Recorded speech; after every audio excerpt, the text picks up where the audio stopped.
Nationalist Predictions for 2025.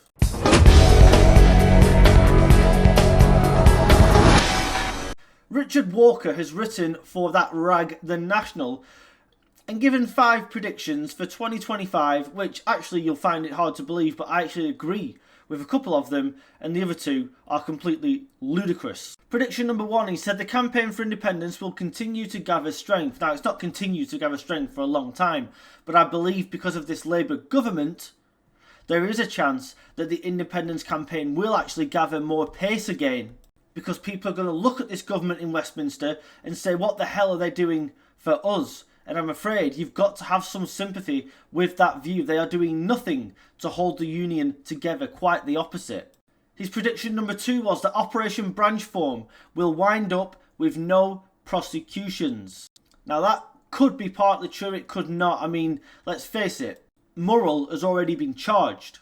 So if Police Scotland back out of prosecuting him now, then it's going to look completely ridiculous. Sturgeon, of course, if the evidence is there, should be charged, but I've always maintained that I don't think Police Scotland have the balls to prosecute her, and they're simply biding their time and hoping that this issue goes away and it can be swept under the carpet nice and quietly and the public will forget all about it. His prediction number 3 was that anger will rise as the cost of living crisis worsens.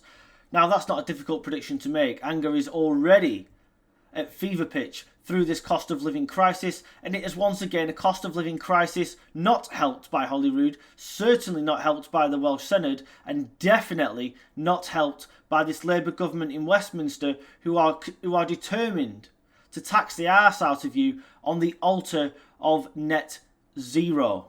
So that's not really a prediction, it's already happening. Number 4, I don't know how he gets this. Scotland will